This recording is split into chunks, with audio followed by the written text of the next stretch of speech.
For some rappers, the generational wealth, luxury mansions, and the fame aren't enough to make them stop committing serious crimes, as some rappers have committed crimes so serious that they're going to be throwing the rest of their lives away inside of a prison cell, just like YNW Melly. YNW Melly back in court today. His attorney saying the state has not given enough evidence to this point to keep him in jail, but prosecutors say they have proven plenty that shows he needs to remain behind bars. Oh, please don't you cry, I'm sorry.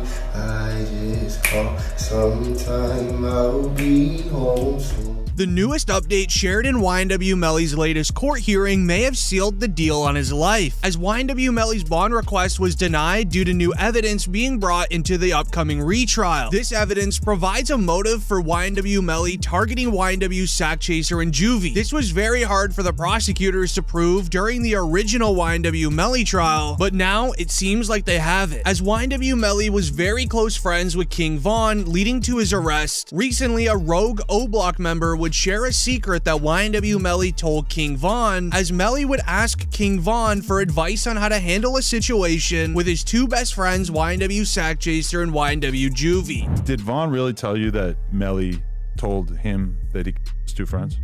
He ain't come out and say, like, we got into an argument. And so, you know, if you know, when people could say something without saying it. And so he told me, like, once I posted what I posted, Von was mad at me. Bro, why you put up there, bro? Walk the bam. I'm like, you sitting up here, like, you know the love we got. You do this for us, but you gonna trust that his two friends? And he said, them was trying to extort him.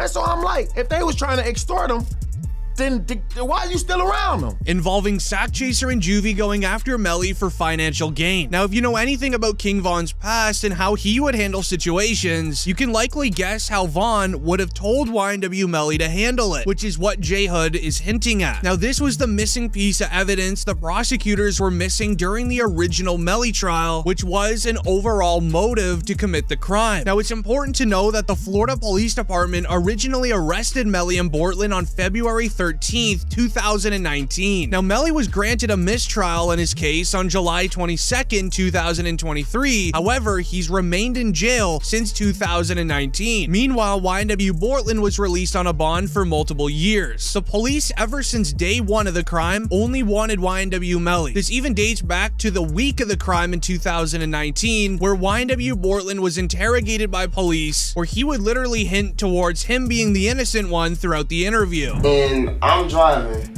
ducking for my life, trying to make sure I don't get hit. And you telling me, you telling me about shit. I don't know. You know what I'm saying? I'm trying to make sure I don't get hit. I'm driving. I'm trying to make sure I don't get hit. You know what I'm saying? What I'm gonna be worried about? You know what I'm saying? I know it's not for you to worry about. Shit crazy, bro. But if you tell me it happened there's gotta be some evidence there. There's gonna be broken glass, just like there's broken glass over here from when you guys opened the doors and stuff like that. Okay, there's gonna be broken glass over there when the windows got out. There's gonna be casings from the people at your car. Okay, there's gonna be evidence over there. Okay, right now there's nothing. I kind of think I know what happened because I got information. As it was this interrogation on the week of the crime where YNW Melly has been the main suspect, police believes that he is the only guilty one here doing the crime towards Sakchaser and Juvie. As with YNW Melly sitting in a jail cell for the last 5 years, Jamie King, his mother, would go on to reveal how he has lost his life due to this case and how his life even is behind bars. As Jamie King would reveal that she feels absolutely heartbroken for her son, as she feels helpless. He's not even being treated like a human inside a jail. When you saw Melly's statement, just saying how he's been hurt, how he's scared for his life, as a mother, how did that make you feel? It's heartbreaking. It made me feel completely helpless. Broward Sheriff's Office definitely needs to be investigated. I mean, they are making up their own rules. We've tried to go to court about this situation. The judge really doesn't have any jurisdiction when it comes to the jail, because we actually had a hearing about the mistreatment of him, and the jail they make their own rules. And I don't think that's fair because I know that they need to answer to someone too. As she would begin ranting over the fact that YNW Melly was granted a mistrial in the first trial, essentially beating the case. However, the police are still not allowing him to leave his jail cell. He's also not even allowed to use a phone or even look at his own mail. My son has not been convicted of anything. And even other inmates that have been convicted or anything, they have the right to use a telephone. They have a right to just to be allowed to write letters to their loved ones, to receive their mail. They hold his mail, they don't give it to him. As even according to YNW Melly's own mom, Melly has practically lost his life every single moment that he has to sit in a jail cell. So she knew that she had to make a move to save her son. She would go on to start a petition to just have law officials look into Melly's situation. She would get over 50,000 signatures, to which it would be announced YNW Melly has been transferred from Broward County Jail to Paul Rain Detention Facility in Florida as he awaits his retrial to resume. While it seems like it's good news, it's a lot deeper than this, and allow me to explain. A viral comment would share, "I do believe the Paul Rain Detention Facility is to house people struggling with mental illness. I really hope that Melly is mentally okay," making many believe that YNW Melly is struggling a lot more than what we know. As we would even catch a glimpse of how scared YNW Melly's mother is for him, as during the original Melly trial, when Melly was granted his mistrial, his lawyers requested Melly to receive a bond out of jail or even house arrest, and the judge would deny it instantly on the spot and said that Melly must return to jail, causing his mother to break down in tears. This would even lead into Melly asking if she was okay.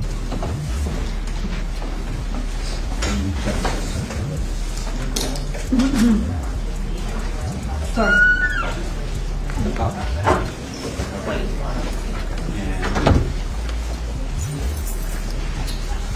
You'll just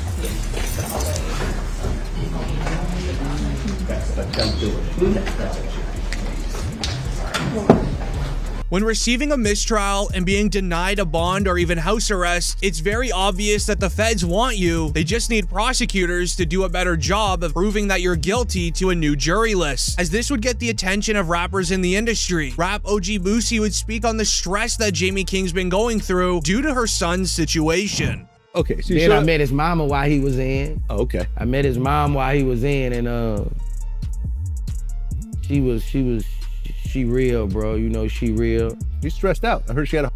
Yeah, she real, and I reached my hand out to him,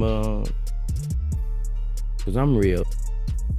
Yeah, I reached out to him, bro. I met his mom, and she a good woman, bro. And when I see them mamas like that, it remind me of what my mom was going through, bro.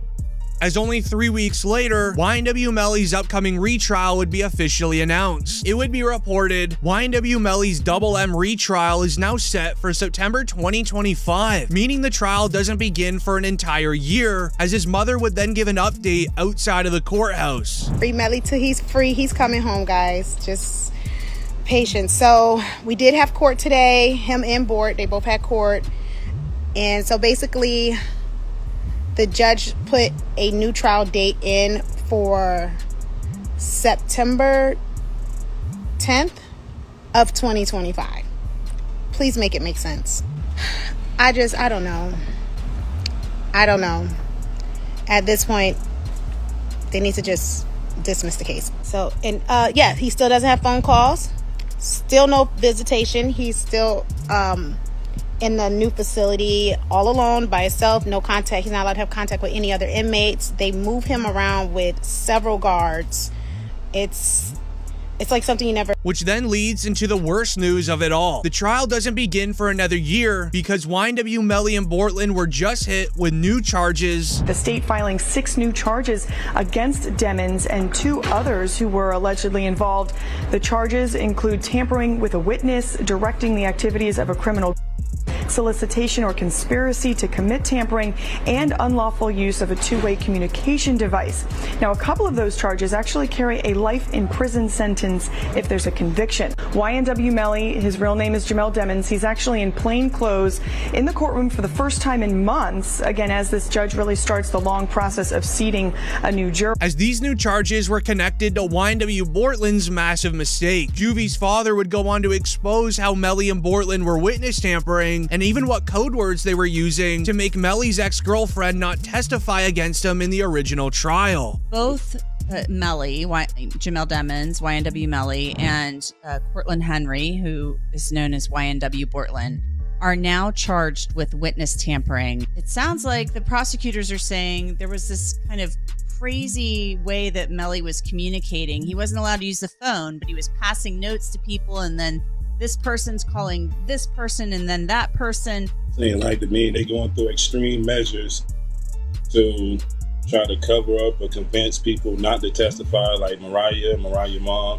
They was using code words like Rihanna and A$AP Rocky's baby mom. And as it would then be announced that YNW Bortland was arrested for witness tampering, as while he was outside, his house was raided by the feds, and while they were doing an investigation throughout his household, they were able to find insane paperwork stuffed into a suitcase that they are now going to use against Melly and Bortland. Melly's co-defendant YNW Bortland was booked into a Miami jail Monday night and is being held behind bars on an out-of-county warrant. We just confirmed the warrant is out of Broward County for witness tampering. The warrant obtained by Law and Crime Network states as follows. On or about April 10, 2023, continuing through and including July 22, 2023, Cortland Henry, aka Bortland, along with others, did unlawfully and knowingly engage in misleading conduct toward another person with the intent to cause or induce them to withhold testimony.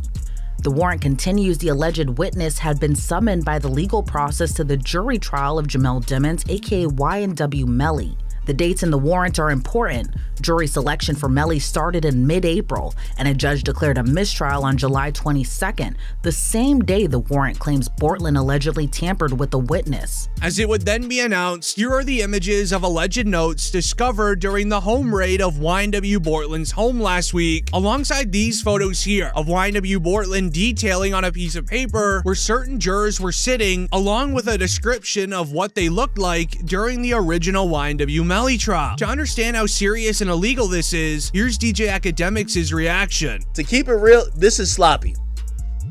Bortland, how the f you gonna have the notebook of the jurors in your house? Like, god damn. Holy sh. You know what I mean? Like, brother, like, come the f on. It's like doing a and having the surveillance tape in your DVD player or something like that. You know what I mean? Like, come on, bro. Like they raid your crib and the surveillance footage of the is in your DVD player. They be like, oh, okay, thank you, brother. This can't be at your crib. When you add the new charges against Melly along with the new J-Hood evidence to the existing evidence against Melly, you tell me if he sounds guilty, as there was evidence shared on Melly's cell phone of a text message of him literally admitting to doing the crime. The PT Gambino account asked him if he was okay, and his response was, I did that, and placed a smiley face emoji. And the next message from 10/26/2018 at 16:02, the YNW Melly count says what? After that, SHHHH. As the next piece of evidence in the file is shared by Sergeant Williams, where he would go on to reveal that there is no way this could have been a drive-by when doing an investigation throughout the Jeep that they were driving in. Number, you said 17 outside the car. How many rounds were inside the car? 3. And can you exclude the for Mr. Williams and Mr. Thomas as coming from outside of the car? Yes, that has some movement in it, which is around site L here. The actually moving in that to create the little bit of a that you see there. With Williams revealing the crime must have happened inside of the vehicle, this is then when YNW Juvie's mother would go to the stand and share who was sitting where inside of the car. Can you state your name, your full legal name for the jury? I'm Leon Phillips. Okay. And are you related to one of the kids in this case? Yes, I am. How so? I'm his mother. And who is that? Christopher Thomas. Positive 21915. Ms. Phillips, did you see who entered into the occupants who entered into that gray Jeep? Mm-hmm. And is that a yes? Yes. Do you recognize where your son entered that gray Jeep? Yes. Which seat, if you can identify for the jury? He got in the back seat on the right-hand side. Did you recognize the individual that got into the back seat on the left side, the rear driver's side? Yes. And who was that individual? Jamel. And Jamel, is that the defendant, Jamel Demons? Yes, ma'am. As with the evidence file being shared online, Lucy would go on to react, saying that when the feds want you, they'll do anything to get you, just like keeping Melly behind bars, even though he had a mistrial. Now they're putting even more charges on him, and then when they want you, they want you. I knew they wanted him bad when they waited for that law to get passed. They waited all the way. Penalty. So it'd be 8-4. Oh, right. Yeah. You know, they waited all the way till that law got passed to take him to trial. Yeah, he was in jail for what, 2 years, 3 years? Yeah. They could have been took you to trial. You're right. They waited till that law got passed and took him to trial a couple months later. When they want you, man. Just don't see how he didn't get a bond after a fucking mistrial. Yeah.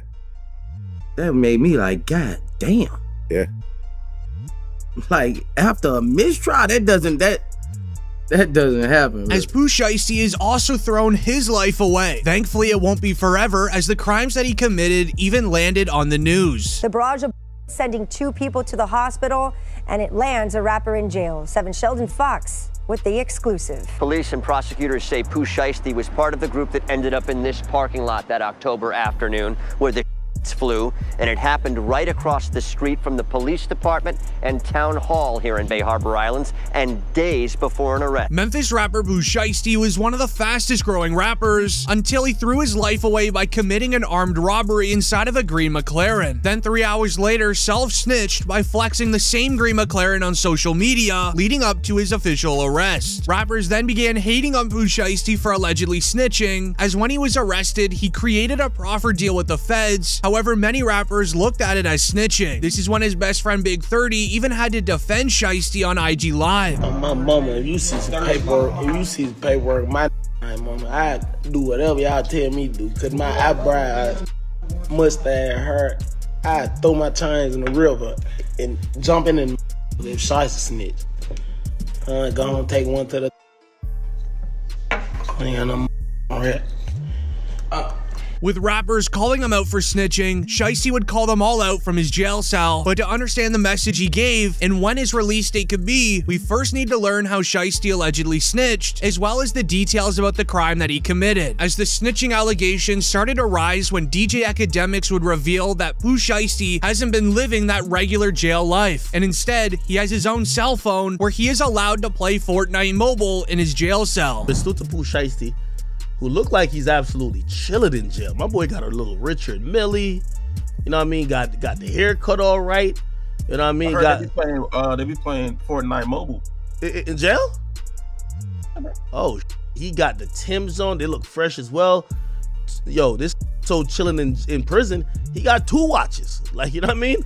Like 2 watches, not even 1. As this was the first red flag about Shiesty's court case, as someone that committed the charges he did should not be playing Fortnite Mobile in his jail cell. In the original crime documents from the police themselves, it begins that Pooh Shiesty and his best friend set up a meet on Instagram DMs for high-end sneakers as well as narcotics. Pooh Shiesty is seen arriving to the meet driving a bright green McLaren. While awaiting the seller's arrival, Shiesty and his boy created a plan to steal the items against these 2 men rather than and pay for them. Once the sellers arrived, they would place the sneakers on top of their hood. Shiesty would end up doing a legit check on the pair of sneakers, giving his best friend enough time to get into position for what was about to go down. Shiesty would begin negotiating on a price for the sneakers, leading into a small argument brewing up between Shiesty and the main seller. Ultimately, things got heated. Shiesty would then be seen grabbing a firearm from out of his waistband. With the two men starting to sprint away, Shiesty's best friend went into their vehicle and stole everything from the inside, while Shiesty was chasing the two sellers with a firearm. The two were not quick enough, as Shiesty would end up connecting to both of them, hitting one in the backside and the other one in the hip. While Shiesty was handling the two men, his boy grabbed everything from the trunk of their car, threw it into the McLaren, while Shiesty was making sure his job was done. When his job was finished, he would then sprint to the driver's side of the McLaren. Jumping on the inside, this vehicle had butterfly doors, meaning the car door goes upwards. Being in a hurry as they were, Shiesty would grab his door handle, slam the door closed, without even realizing his Louis Vuitton bag on his side door pocket just fell onto the concrete inside of the parking lot. This Louis Vuitton bag that he left behind had $40,912 in cash, way more than enough to pay for the sneakers and narcotics, but this played a major role in the evidence against Shiesty, but more on that later. Shiesty would drive immediately to the closest Miami airport. He would rent a private jet for him and his best friend, then flew straight out of Miami, Florida. While in the air of his private jet, Shiesty would post two selfies to his Instagram. One flexing the all-green McLaren he was just driving in, as well as the second photo showing the license plate of the car they were in. This obviously led into the arrest of Shiesty just the following day later. The town of Bay Harbor Island says you're wanted with a He's also charged with armed robbery, battery in their affidavit, saying the two left the state in a private jet. Once he was booked into jail, he would be quickly bonded out for $30,000 by Gucci Mane. Then, after being on bond for a few months, he would be officially arrested for the crimes that he committed. Mr. Williams, you were arrested for pursuant to an arrest warrant. It was issued June 3rd. It's charging you. You have two attorneys here, or is it? I'm sorry, two attorneys in the state. Go ahead. You want to announce? Again. Brad Cohen and Sam Zegny for the defendant. Right. Have you had a chance to review? Yes, Judge, we have.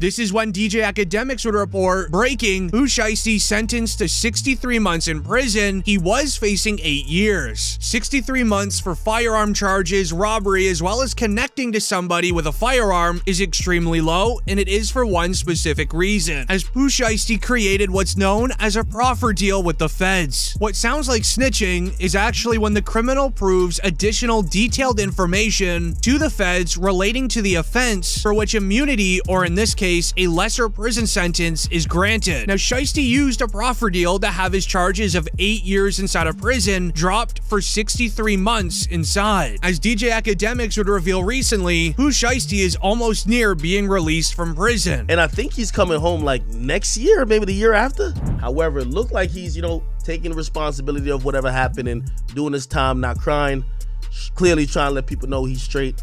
And I do think when he comes back out, granted, as long as it's not like too far from now, if he comes back in a year, he's good. I still think even within 2 years. This made many rappers in the industry angry, and it even threw away his reputation in the rap game, as they all believe that Shiesty gave information on the case and those involved. However, the reality is, a part of his proffer deal is he only had to snitch on himself. He had to write out to the judge and prosecutors the information on the crime that he committed himself and the mistakes that he made, as this is the best part. Shiesty would write out his first mistake. He committed an armed robbery right beside a police station. The video footage you see here is actually recorded from a police station camera across the street, as once the sound of firearms in the area were heard, several police cars started turning on their sirens. This is why Shiesty was in such a hurry to get into the McLaren, slam his door shut, and drive away. It obviously didn't take the police long to just look through the recording tapes from the video camera across the street to find out any information on the suspects. Shiesty would then write out the second mistake. This would be not picking up his Louis Vuitton bag holding the $40,912 in cash. Now, the feds already had an idea of who committed the robbery because of the third mistake, but they still went to Pooh Shiesty's Instagram. They downloaded a few photos, and in those photos of Shiesty, he was stretching many $100 bills across his body. Well, the feds zoomed in on these photos to where they could see the serial numbers on the bills, and with creative police work, they noticed that the photos on the serial number on the bill ended up matching the bills on the inside of the Louis Vuitton bag. As this then led into the biggest mistake of them all. Pooh Shiesty posted a selfie of the all-green McLaren that he committed an armed robbery in just 3 hours after committing the crime. I wish that this was a lie, but Pooh Shiesty really took a selfie with the sports car, drove over to the parking lot, committed an armed robbery, then went to the airport, while in the air, posted the all-green McLaren online. With obviously himself snitching that it was him, he would even go on to release a music video titled Gone MIA, flexing the all-green McLaren for a second time. Even with the information that he only snitched on himself in this court case being released to the public, rappers continued calling him out for snitching. This led into Shiesty sending out a message from his jail cell, to which reads, King Shiesty tapping in from the middle of the penitentiary, aka a bad place, where they say I can't go, jailing no telling, I still remain untouched, millions still in double digits, tell Google to fix my net worth, cause we can verify it right now. I was 21 up 8 figures, Jay-Z can't even relate to my money, I put on for the CG stuff every day and twice on Sundays. I'm on the same stuff from Tokyo to Tennessee, ain't gonna go fed to start getting scared, ain't no one ever played with me free or in jail. As Shiesty in jail is still standing tall. However, he would share a message during an interview right before he was arrested, which is very important to hear. Really when I got signed, but I'm gonna tell you before I got signed, like breaking news.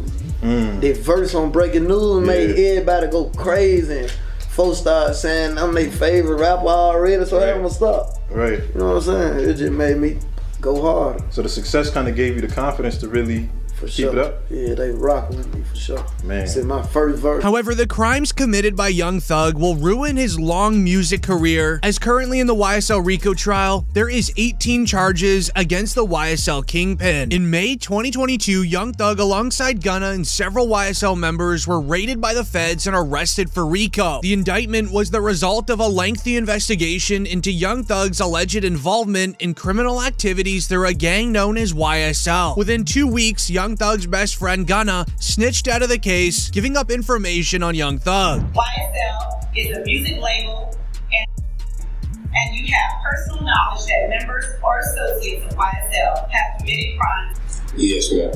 You were present when law enforcement officers stopped a vehicle in which you were present along with Jeffrey Williams, and a firearm were recovered.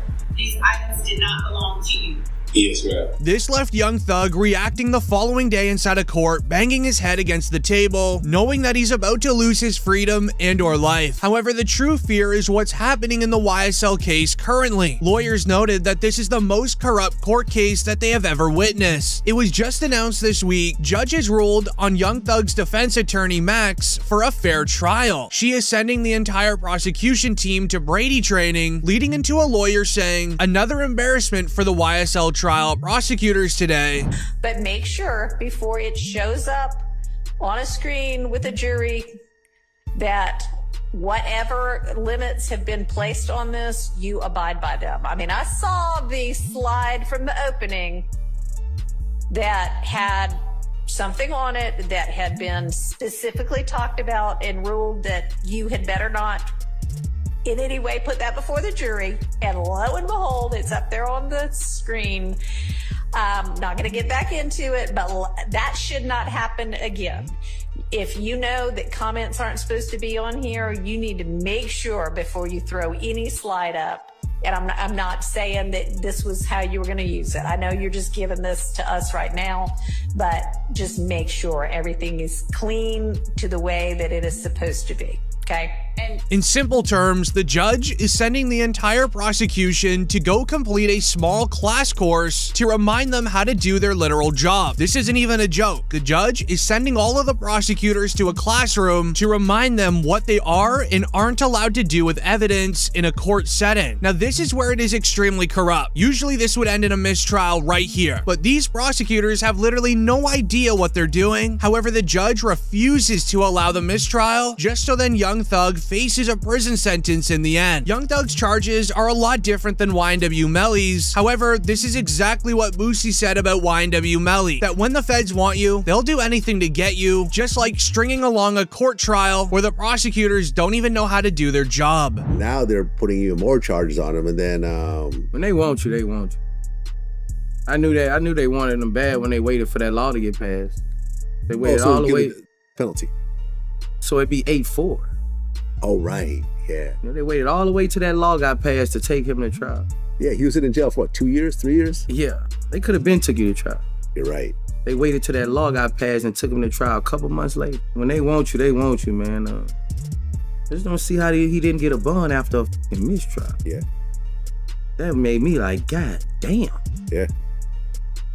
Like, after a mistrial, that doesn't happen, really. However, it gets even crazier from here. It would be announced on late Friday, attorney Max told Judge Page that he filed another motion for a fair trial. This motion comes after the attorneys found out about another ex parte meeting on June 7th. So I recently filed while we were in court, a motion for a fair trial, seeking remedies. Oh, and I will email, it was just filed. And I will email it over. As Max is one of Young Thug's many lawyers, he just filed another fair motion bringing up an issue that the prosecutors had an illegal meeting to gain evidence on Young Thug with outside sources. His motion was once again denied. This made Max extremely angry. He would show up to court the following day screaming at the judge, alongside his partner lawyer. Well, you know, the problem, Your Honor, is that since this was an ex parte meeting that should probably have never taken place, you were not there, I was not there, my fellow outside agitators weren't there, we don't have a video of it, so I have no idea specifically if that was not referred to us. We don't know, do we? We don't know. And what I do know is that I have been arguing with people for 18 months that Chief Judge Glanville was doing his best, that he was trying to rule to the best of his ability based on the evidence and the law before him, and now I have been made to look like an idiot. So I do not believe that this trial should continue, Your Honor. This would end up going viral on social media. Lil Baby would even react saying, "It's about time. Young Thug is coming home. Slime's been in the cell too long. The trial is over and the judge is crazy." With even 4-2 Doug saying, "Have you been tapped into the YSL case at all, and how do you think that's been?" I've been trying to watch a little bit. Do you think it's being mishandled? I think it should have been dismissed. The shit with the judge that just happened. Crazy, like trying to send his lawyer to jail. From the outside looking in, it's looking like they got something against him. As lawyers online would review the latest evidence, they would give Young Thug's release date, and to understand when, you first need to understand how the entire mess started. It would first originally be announced Judge Glanville had been recused from the YSL RICO trial after Young Thug and his co-defendants petitioned to have him removed, as the judge is now officially gone from the YSL case. This would lead into an announcement of Judge Ingram has now been assigned as the new judge in Young Thug's YSL RICO trial. However, lawyers have different opinions on what a new judge would mean. I smell RICO charges. Judge Glanville has been recused from the YSL trial. This is the order from Judge Rachel Krause granting the motion to recuse Judge Glanville from the case. Now, will this case continue with a new judge taking over midway? I don't think so. I think you have to start from scratch, which means new jury. That new judge is going to have to come up to speed with all of the evidentiary rulings that have happened in this case, and then you start all over again. When is this trial supposed to finish? 2030?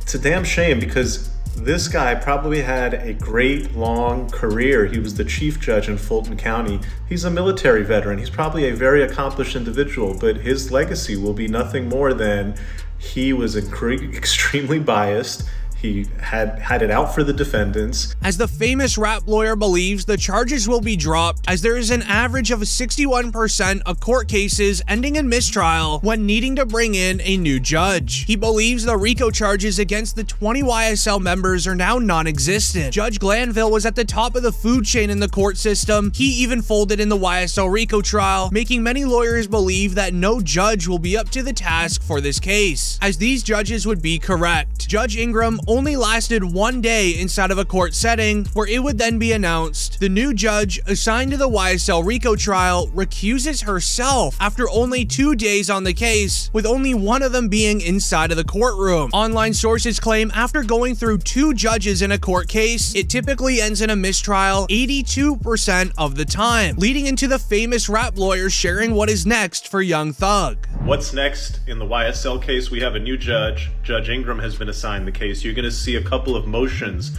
filed by each of the defendants. First, they're going to file a motion for bond. Second, they're going to file a motion for a mistrial. The bond argument is easy. They're going to argue he's been locked up forever. Now he's going to be locked up for God knows how long is forever. Can we get him a bond?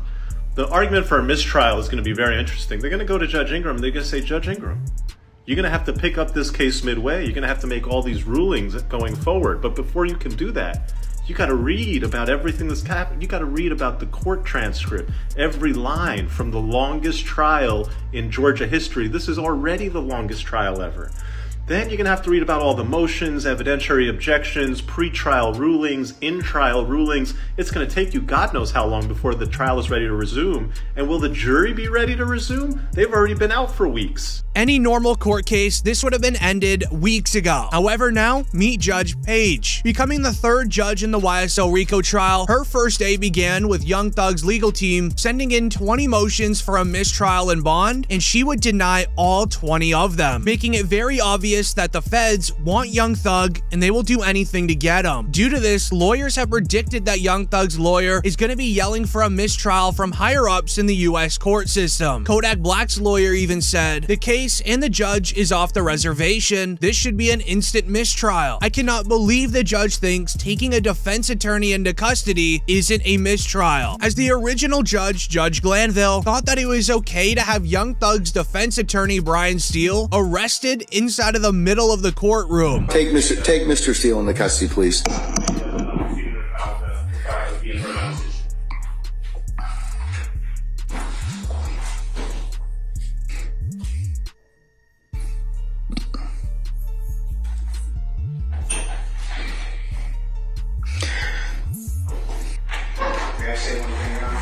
Yes, sir, you certainly may. Mr. Williams does not wish to go forward without me being here. You are removing me against his will, my will. You're taking away his right to counsel. And you're conducting material parts of this trial without me present, and I can't learn about it by watching online. So for that reason, additionally, I asked for a mistrial. As this would leave hip-hop reporters saying, the Young Thug YSL trial is in shambles, surely this is a mistrial within 24 hours. With even Lil Baby saying, just give Young Thug a mistrial and free slime. After all of the chaos in the YSL trial, every single judge has denied every mistrial hope. However, there's one last hope remaining for the case to be over, and allow me to explain. It's all based on the prosecutors not doing their jobs correctly. It reads, the judge in Young Thug's trial was just arguing with the state because they were unprepared with evidence. That's too late. The evidence is excluded. The evidence is excluded. I'm going to exclude because I told you that this was going to happen. No. We're excluding that. This is the last. I am not going to tolerate this any further. If you don't get together with your colleagues and flag issues and resolve them promptly, and if I have to take them up, remember, I can exclude them, we'll work the weekends, or we'll do a combination of both. So this time, I'm going to exclude those 2 sections. There's nothing. I'm not going to have any more discussion about this, madam. I'm not. I don't. Well, you know what? And I attempted to try to talk to them earlier this week. Well, then that's why we have to. Court punishes the state because the defense I'm not punishing anybody. This led into the prosecutors having a meltdown inside of court where it would be announced an ex-investigator with the Atlanta Police Department took the stand under cross-examination on Monday. During one moment, former investigator Lakia got into a brief exchange with defense attorney Max. And D'Angelo White's response was, we had, correct? Yes, he did say that, and it was more to that as well. We had guns and yes, he stated that. Okay. We, being plural, correct? Correct? Are you insulting my intelligence by asking if we means plural? I think you are, though. Okay. I think you are. All right, well, sir, don't do that. Don't do that. All right, sir, let's be respectful to our witness, I'm being very respectful, Judge, and I always will. I doubt it. As Young Thug's legal team is consistently arguing with the Atlanta Police Department as they are trying to lie about evidence on Young Thug. This is the concerning part of the case, as Young Thug's main lawyer would even call out the entire Atlanta Police Department for lying about evidence. It goes and reads, "Your Honor, as my eyes roll, I'm about to show you why I don't believe the City of Atlanta Police Department at all." I have no recording of whom. Detective Lewis at the hospital, Grady Hospital, September 11, 2013, meets with Walter Murphy. And Your Honor, as my eyes roll out of my head, I'm about to show you why I do not believe the City of Atlanta Police Department at all. This is served in discovery. I will mark it, Mr. Williams, C and D. And then you tell me if I'm supposed to believe the allegations from the state of Georgia. As this is where everything would go into crazy mode. First, the judge would call out Young Thug's defense attorney for stating that the Atlanta Police Department lies about its evidence, as Young Thug's defense attorney is throwing his entire career on the line right here that a police department is lying about evidence. Well, not conceding that? Well, I'm going to tell you that I haven't heard anything that would indicate that's truth. Yeah, well, you have a good faith basis to ask that. You haven't heard anything of who he spoke with. That's my point. That's the point. But you all can't. But you two, neither one of you can proffer that. Judge, it's not proper, Mr. Steele. No. Listen. It's not. It would be a violation before me for you to put that in front of this jury. In the September 17, 2000. You were saying to the court that you have a belief that there is another statement out there. There's not. How could you say that? Because it hasn't been brought up. If it gets brought up, then we'll correct it at that point in time. But right now, I'm going to direct you not to inquire that line. You don't have a basis to do so. As this evidence that they are discussing is all based around a man named Adrian Bean. The Atlanta police are trying to use evidence against Young Thug that Adrian told them in 2013. However, Adrian now in 2024 says he doesn't remember giving them any evidence. The original report reads, unlike Trontavious Stevens, Adrian is not bound by a plea deal. He was a part of a 2013 crime where 4 people were involved, but 1 escaped and was never caught. They need Adrian to snitch on Young Thug on the stand like he did with the police in 2013, but now he refuses. As Adrian originally did snitch on Young Thug in 2013, Young Thug was the one individual that did the crime, escaped, and then was never caught in the end. With the police lacking evidence to prove that Young Thug was the one that escaped, they needed Adrian to snitch as he obviously had evidence against him. But now in 2024, Adrian has forgot about the crime. After you answer the question, what you have to do. Because I don't remember nothing that happened in 2013. That's what I'm trying to explain to you. I understand. What I have to do is ask you some questions and determine what you do and don't remember. So, what is your response as to whether or not you recognize the images shown in Defendant's Exhibit number 8? I don't remember. All right. And I'm going to show you Defendant's Exhibit number 81. Do you recognize what's shown there? No, ma'am. All right. What about number 101 for Defendant Exhibits? You see a car, but I don't remember it. Okay, that's fine. Is your answer the same for Defendant's Exhibit number 82, number 89, and Defendant's Exhibit 90? Yes, ma'am. Lots can happen within 11 years. The crime did occur in 2013. Some sources claim that YSL members could have paid Adrian off to not snitch, while others believe that he actually did forget about the crime, as Adrian would go on to reveal why he forgot. I really don't have any knowledge about 2013, ma'am. That's what I'm trying to get you to understand. I don't really have any knowledge about 2013. Once I went to prison and came home from prison and done my time, everything that happened in 2013 or whatever has been put behind me and set forth. So I've been, working and just doing my thing since I came home from prison. I don't have no knowledge of nothing that happened 10 years ago. The prosecutors need him badly to snitch on Young Thug again. The YSL RICO trial has been going on for 2 years. 3 judges have gone through the case, and the only evidence they have shown against Thug is from an investigator who would go on to reveal Lil Wayne has the same street affiliation as Young Thug. And are you familiar with who this individual is? I am. And who is that?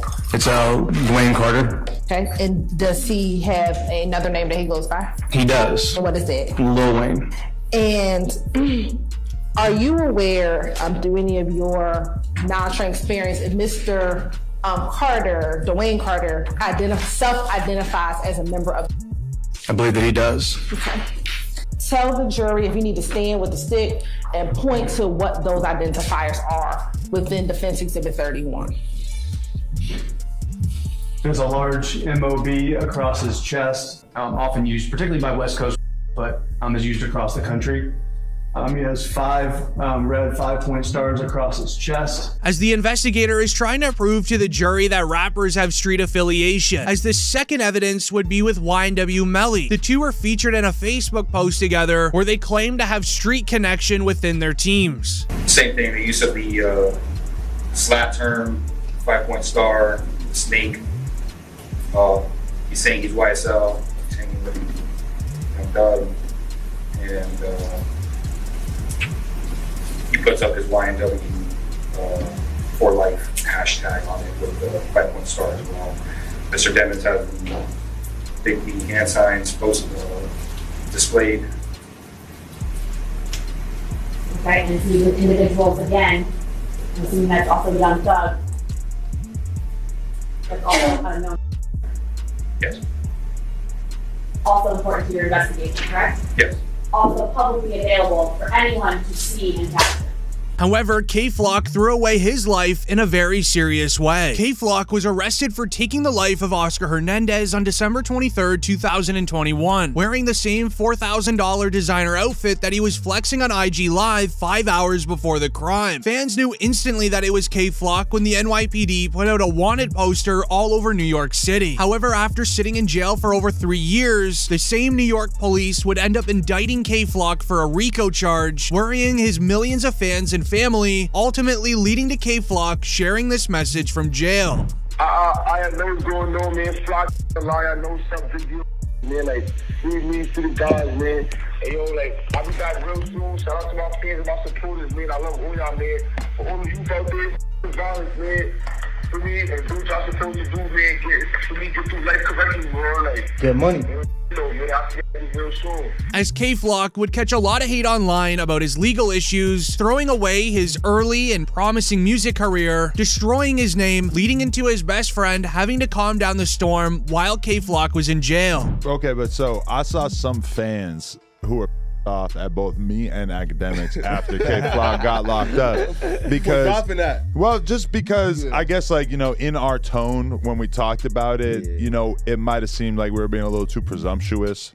But is that weird for you? Because I'm sure you see people all the way from rappers to whoever acting like, you know, your boy is just done and he's cooked in this situation. I ain't gonna lie, people, especially people that don't even be knowing, like, y'all don't even know what's going on, bro. Yeah. However, to understand exactly how K-Flock lost his life, you first need to understand the truth behind the passing of Oscar Hernandez. I was able to pull the court files from the NYPD. It goes and reads that on December 23rd, 2021, New York rapper K-Flock, otherwise known as Kevin Perez, was involved in a situation leading into the passing of a man named Oscar Hernandez. On this day, Kevin Perez was walking down the street in New York City City alongside his sister as well as his sister's friend, as from the photos you see here, K-Flock was seen walking past a barbershop wearing a $4,000 designer outfit that he was flexing on Instagram Live just 5 hours before the crime. While walking past the barbershop, sources allege that K-Flock was staring on the inside at somebody waiting in line for their haircut who would end up being Oscar Hernandez. Staring for a good 5 to 10 seconds, Oscar Hernandez would then be seen sprinting out of the barbershop as witnesses to the crime allege that Oscar screamed, "What are you looking at?" while also holding what looks like a firearm in his pocket. This would then lead into K-Flock turning around, telling his sister to move back, while K-Flock would then approach him halfway. An argument would brew up between Oscar Hernandez and K-Flock, where court files suggest that Oscar Hernandez was then trying to make a quick move as if he was about to pull a firearm from out of his pocket. However, K-Flock was more ready and a lot quicker than Oscar was, where he would then pull out his firearm, leading into Oscar Hernandez turning around, trying to sprint away. K-Flock would end up using his firearm, thinking that it was in self-defense, but Oscar Hernandez never pulled out his firearm. He would end up connecting two to Oscar while he was running back into the barbershop for help. Hernandez would later pass from his injuries at the local NYC hospital. All that was left at the scene was shell casings and the sandals that Hernandez was wearing. The case was cold for 24 hours. No one understood what just happened or who even committed the crime, as K-Flock was wearing a shiesty. This was, however, until the NYPD posted the photo of the main suspect asking for help from the public, as millions of fans would immediately begin tweeting back to the NYPD that it was K-Flock, as the designer outfit that he was wearing, he was flexing on Instagram just a few hours before the crime. The NYPD would then put a warrant out for K-Flock's arrest. Before turning himself in, Flock would hire one of the best lawyers in New York City, where then he and his lawyer would walk into the NYPD 30th precinct, to which his lawyer would then put out a statement. "I accompanied Kevin, K-Flock, as he self-surrendered to detectives in the 30th precinct. Arrangements were immediately made with the NYPD once I learned that he was wanted. As to the charges against him, we have begun our own investigation into these allegations." More importantly, considering the DA's significant disclosure this morning that the NYPD received a tip saying that someone else was the hitter, we demanded the DA's office provide disclosure of the videos referenced in the complaint and more information on the tip. We will address bail once we've had a chance to review the case, as when fans heard that K-Flock was wanted, they would end up calling the police station trying to save their New York drill rapper king, giving the police false information that somebody else was the hitter in the crime. This is what stalled the arrest for quite some time. However, new evidence shares that it was K-Flock, as K-Flock's lawyer would then be given all of the evidence of the crime. Finding out that it was a troll call, he would then release a statement saying that K-Flock was acting in self-defense. When the guy hits the ground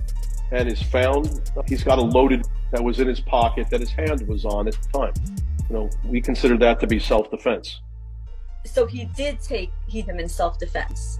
That's what the allegation is. You know, I don't want to talk too much about the details of the case, but the government claims that he pulled the, but at the same time, the person that was around had his hand on a loaded, illegal loaded, apparently about Kevin. Okay. So without saying too much, you're arguing obviously self-defense.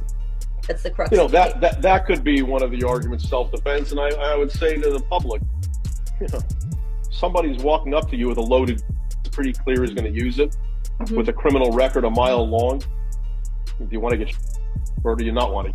Oh, absolutely. I wouldn't hesitate to pull the. After this statement was released, the NYPD would then release their own statement. The NYPD believes this was an incident of street-related acts due to K-Flock's documented affiliation with the Bronx-based Third Side Street team. It was documented that K-Flock was heavily involved in street-related acts within his time in the free world. Being a big-name figure in New York City, he had lots of control on situations, but he was also a main target when his ops would retaliate. Now, due to those reasons, K-Flock and his lawyers were convinced, and they were even making the claim the situation was an act of self-defense. K-Flock's lawyers were very positive they would have beat the case and the rapper would have been released very soon, as even rappers would begin to react. What's it like for you watching the K-Flock thing happen? That's crazy. Next big artist coming out of New York. I love Flock, so I like that. I like that. That's my guy. Okay. But you know, I'm wishing him the best right now, you know what I'm saying? And you know, for the alleged charges they pushing on him, you know what I'm saying, I'm wishing his family the best. I'm wishing the whole team the best and everything, you know what I'm saying? And I hope he beat them alleged charges, you know what I'm saying? Because he got a lot of future brightness. He got, and I hope, you know what I'm saying, everything just wake all the young kids up. Like how fat it just, right? You know what I'm saying? That would be a sad story if that's the end of the. No, we ain't gonna think like that, you know what I'm saying? You gotta stay positive. As once things are starting to look great for K-Flock and his lawyers were building the evidence proving it is self-defense, his life would dramatically change. As the following day it would be announced, Bronx drill rapper K-Flock was just indicted by a federal grand jury for a bunch of new racketeering conspiracy charges, otherwise known as RICO. This had hip-hop creators reacting saying, K-Flock just caught a RICO, it's really over. To even DJ Academic saying, the feds just unsealed an indictment on K-Flock for a RICO. The mandatory minimum if he doesn't beat those charges or snitch is life inside of prison. He's already still facing state charges that have him locked up. Pray for him. As this situation relates perfectly to what Boosie said about YNW Melly. When the feds want you, they'll do anything to get you. Now they're putting even more charges on him, and then when they want you, they want you. I knew they wanted him bad when they waited for that law to get passed. They waited all the way. Penalty. So it'd be 8-4. Oh, right. Yeah. You know, they waited all the way till that law got passed to take him to trial. Yeah, he was in jail for what, 2 years, 3 years? Yeah. They could have been took you to trial. You're right. They waited till that law got passed and took him to trial a couple months later. When they want you, man. Just don't see how he didn't get a bond after a fucking mistrial. Yeah. That made me like, God damn. Yeah. Like, after a mistrial, that doesn't happen, really. As K-Flock had enough evidence to try and prove that it was self-defense. However, everything turned right upside down. Even his lawyers would go on to agree that it seems corrupt. He would end up reacting, saying, and I quote, "We're not surprised by the federal charges, as we have been defending Kevin's state charges for over a year now. Considering the incident was a clear act of self-defense, it wasn't a particularly strong charge, but now that it's being used as a basis for a possible penalty charge is extraordinary. On video, it is crystal clear that Kevin was about to be affected after attempting to walk away from the other person. Only then did Kevin use an item to defend himself from another armed team member who was about to pull his firearm from out of his pocket. Now, the feds are trying to use all tactics to get evidence on K-Flock to make sure he never leaves prison again. Academics would tweet, K-Flock's co-defendant Sticky says that they came to him asking him to snitch on K-Flock, and he told them no, I'll see you in 30 years. Sharing this Instagram photo of Sticky and K-Flock on the street in New York City. As Sticky would write a caption, and I quote, "We did stuff at RL together. I guess we gotta defend our freedom against these people together too. It's all fun and games until them people come." They said, and I quote, "Tell us about Kevin. Help yourself, 30 years is a long time." I responded, "I guess I'll see you in 30 years. As the scariest part of it all, there's 12 members indicted on K-Flock's RICO case. The police, they're only asking about evidence for K-Flock. The police only want him and nobody else. However, there is a handful of other rappers that didn't even commit a crime, but they still lost their entire career, which is also a part of their life. All because they dissed the rap goat, Eminem. Diss tracks have become a common part of the rap game. It's no question that Eminem is the king of diss tracks. But what about the rappers who decide to diss the king? Well, there are very few who have actually dissed Eminem, such as MGK. You know, I know you're feud about with Eminem. Was Eminem a hero to you? Because yeah, for sure.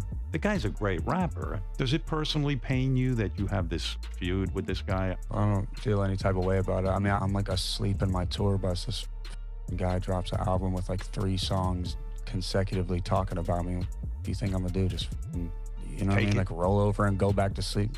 Out of here, you're not gonna me. So no, like I'm like.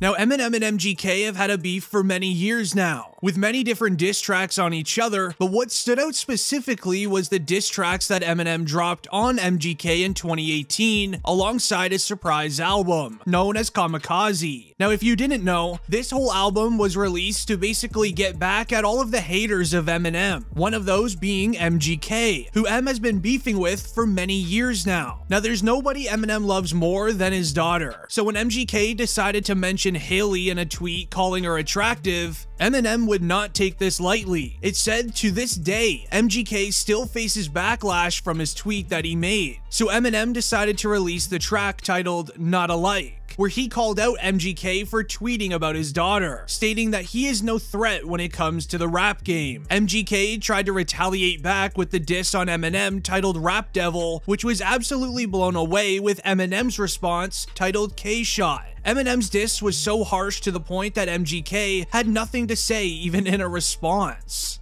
His last. Like on this? Yes. I had a clip ready. I'll tell you, I had a clip ready. I heard it and I put that back in the holster. I'm like, oh, word. All right. He called me a mumble rapper. But even more crazy is that this was enough to cause MGK to fade away from the rap scene completely. Ever since Eminem released K-Shot, MGK would forever be different. He started slowly changing his style. So if you're ever wondering why MGK decided to quit rapping and release emo rock music, well, now you know exactly why. It's crazy how powerful Eminem's words are. They were able to completely end a music career. But let's be honest, MGK is much better off doing what he is doing now opposed to rapping. Also, leave a like on the video if you're a fan of Eminem. I'm curious how many fans are watching today. Now, coming up next, we have quite possibly the biggest feud in rap history, the beef between Eminem and Ja Rule. It is pretty evident that Eminem still has pretty harsh feelings towards Ja, as this feud started off way back when 50 Cent was first starting his own music career. Now, 50 Cent decided to talk to Ja Rule about signing to his label, but Ja would then laugh in 50 Cent's face, and even went on to diss 50 Cent, stating that he was just jealous and that he was the official rapper of Queens in New York City, and not 50 Cent. Now, things actually got physical, to the point where Ja Rule and 50 Cent threw hands at an Atlanta nightclub. So where does Eminem come into play? Well, as many of you know, 50 Cent went on to sign with Eminem's record label, and one of the first singles that he released was titled Wanksta, which was directed at Ja Rule. Ja then came back with a diss titled Loose Chains, where he not only went after 50 Cent, but also Eminem, D12, G-Unit, and Dr. Dre. But there was also a sneak diss towards Eminem's daughter. Like, I wasn't even gonna say nothing, to be honest with you. I didn't even address them directly until like Ja had said something about Haley. Now, Ja Rule made the mistake of mentioning Eminem's daughter Haley in the lyrics, where Ja would say, and I quote, "Hey Eminem, you claim your mother uses, and Kim is known to get around. So what's Haley gonna do when she grows up?" Now, Eminem decided to come back at full force, releasing 2 diss tracks on Ja Rule, the first titled Hail Mary, which featured 50 Cent and Busta Rhymes. He then released a second track, which literally tore Ja Rule's entire character down, as this was the one called Do Re Mi. The 2 tracks tore Ja Rule to bits. Line for line, it was just straight up dissing towards the rapper. But when everyone thought Ja Rule was done, he then responded with his own diss track titled In My Eye, which was known to be one of the weakest diss tracks of all time in the music industry. In fact, it was so bad that Ja Rule pretty much lost his entire fan base. And it was all because he decided to drop a diss track on Eminem. Not only did Eminem's response diss tracks win over the fans, but it was also this interview where he said this. But also at the same time, wanting to be a father. And if there ever comes a day that I would have to pick one or the other, you know, I already know what it would be. You know what I'm saying? I would walk away from all of this. Now, the beef with Ja Rule would end the same way as Eminem's beef did with Everlast, as the whole dispute began back in the year 2000, when Eminem apparently walked by Everlast backstage without ever acknowledging him. This was apparently the last straw for the New York rapper, who would go on to write diss tracks on Eminem, as in his track Eardrums Pop Remix. But sure enough, Eminem was not gonna let this slide, as he would release a follow-up diss track titled I Remember, which addressed all of the disses that Everlast has ever thrown at him. Line by line, Eminem tore down Everlast's comments, but Everlast was not gonna back down either, returning once again with another diss song towards Eminem titled Whitey's Revenge, which was a bit controversial in the sense that it just went way too far, mentioning Eminem's daughter Haley. And for those who are not aware, there is nothing in the world Eminem loves more than his daughter, as mentioned by Eminem himself. First of all, to watch your mouth, because you talked about my little girl, which is, you know, talk about my mother all you want, talk about my wife, talk about whatever you want to say. The one thing that I hold sacred to me is my little girl. So when Everlast included her in the diss, Eminem was certainly not happy, as fans knew that Eminem would bite back stronger than ever. And sure enough, he would release his track titled Quitter, as in the diss track, Eminem throws disses at Everlast by stating that he has absolutely zero talent and clearly wants to both sing and rap, but he cannot do either. He also ended up making fun of Everlast's weight, while also going after his character for bringing his daughter into the mix, as Eminem even said this on the live news. I think he knows that he can't outrhyme me, so the only thing he can do is try to take personal shots, like your daughter, your little girl, you know, that's all I can do because I'm fat and I'm old and I can't rhyme. And to top things off, Eminem would go on to state that the two should stop dissing each other over their songs and instead make it physical. And ever since Eminem brought up that, Everlast has never mentioned Eminem's name again. This would then lead into the next rapper known as Royce da 5'9". Surprisingly, the two were actually a team together under the Bad Beats label back in the day, and the two went on to create some pretty amazing tracks together. That was until they started beefing. It started when D12 went on to diss Royce in the track titled Don't Try This at Home. Things got heated, as D12 would then drop another diss on Royce titled Smackdown, calling him out for talking down on D12 in a recent interview. But it's important to note that Eminem had nothing to do with these two diss tracks on Royce, not even being a feature or part of the production. But oddly enough, once Royce responded to D12's disses with a diss track titled We Riding, this ended up being completely targeted at Eminem. Eminem was very confused as he had nothing to even do with this beef. But surprisingly, instead of hitting Royce back with a diss track, Eminem took it maturely, calling Royce on the phone to clarify why he would even diss him in the first place. Now the feud ended up getting settled. The two making up would even collaborate on another track in the future, so it would look like Eminem does show some sort of restraint when it comes to dissing his friends. Now since Royce never actually dissed Eminem, but rather spoke about his feelings, it makes sense why Eminem didn't want to go off on him. But this doesn't mean that Eminem won't diss a rapper first, as mumble rapper Lil Pump would not get the same treatment as Royce, as Lil Pump posted this on his Instagram page a few years back, alongside a photo with this caption, "I'm the real Slim Shady." And if you know Eminem, he dislikes mumble rappers in a huge way, so this didn't settle well with him at all. This is when we would see Eminem respond to Lil Pump in these song lyrics. Lil Pump, imitate Lil Wayne. I should aim at everyone in the game. Pick a name. I'm fed up with being humble, and the rumor is I'm hungry. I'm sure you heard bumblings. I heard you wanna rumble like an empty. Now Eminem would then post this to his Instagram with a caption saying, I tried not to overthink this one. Enjoy. Where Lil Pump would actually respond on Instagram saying, thank you, I deserved that, as Lil Pump is proving that he knew better than to go after the GOAT.